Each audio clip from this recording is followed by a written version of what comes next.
What's up, everybody? Chris back again. Today, guys, we're going to be talking about The Minotaur from 1960, directed by Silvio Amadio. It's a me, Amadio. Anyway, sorry. So The Minotaur, let's get this. So this is basically a telling of the classic Minotaur in the labyrinth. The guy has to save the girl in the maze from the Minotaur kind of story.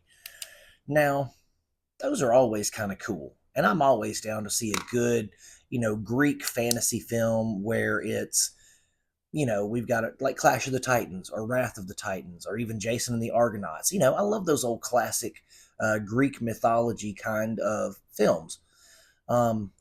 This one, not so much, guys. So it clocks in around 93 to 95 minutes, right?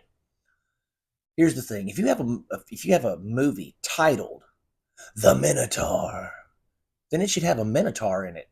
Am I dumb for thinking that? Am I wrong for thinking that I should see a Minotaur in it at some place? Uh, well, they kind of screwed the pooch on this one because they didn't have a Minotaur in the film until like the last 5 minutes of the film, and then it was like killed off 3 minutes later. Like if you're gonna have a Minotaur film and you're going to have this hero and you're going to have this setup, don't give me an hour and 20 minutes or 28 minutes of dialogue and mundane technicolor BS.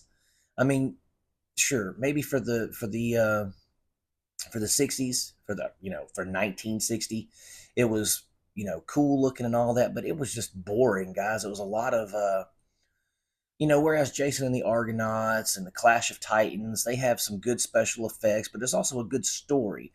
But while you're watching the story, the special effects are also enhancing the story. This did none of that. The special effects in this were basically non-existent. I think we get a hairy Minotaur hand like coming out trying to get you. I think we have that once. And then we see a Minotaur itself, which is basically a mechanical bull head. And it's like, and that's it. Right? There's not even like epic action sequences with this dude fighting the thing. It's very, very boring. I mean, it's so boring that, I'd probably have more fun getting a colonoscopy. I mean, it was just terrible, guys. I couldn't believe that I sat through this. Well, I sat through it for a payoff that never came. I was like, man, is anything gonna freaking happen? And nothing ever does. I mean, we have some, I say decent acting. It's not even really decent acting. It's acting for the day. It's acting that's on par with 1960. You got a bunch of white people trying to play Greeks. You got, there's not a single person of color in the entire film. Even though they're supposed to be Greek and Mediterranean looking, everybody looks like they're from damn Brooklyn. I mean, we all look like a bunch of, white Anglo-Saxon Protestants in that film. Uh, but anyway, it just wasn't, it was very underwhelming. And I watched it on a whim because I thought, again, I like fantasy films based in Greek mythology.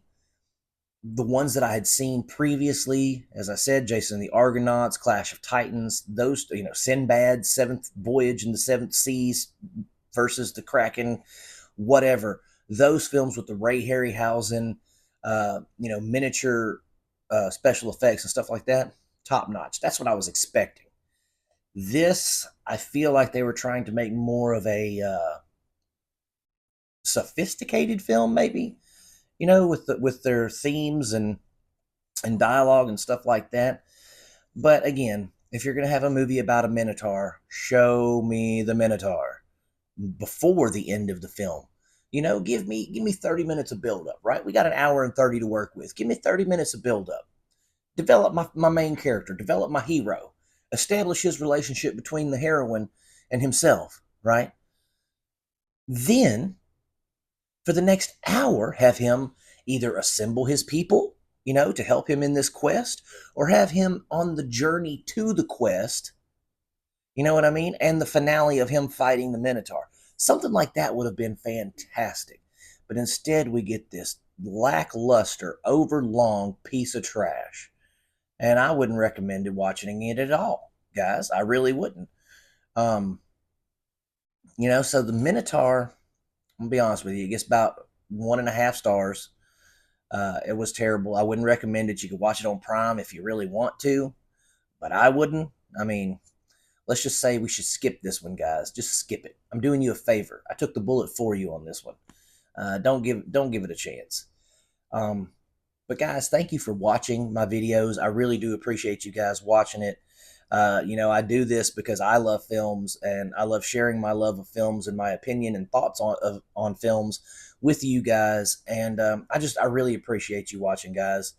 So if you haven't liked and subscribed yet, and you like my videos, please do so. Like and subscribe. Click for notifications. The little bell or whatever. Head over to Facebook and join my Facebook group, Cinema Dolce. And then I'm also Cinema Dolce on TikTok if you guys want to look me up on there. But as always, guys, I'm going to keep making them as long as you keep watching them. Peace out. God bless. And once again, thank you so much. Have a great day.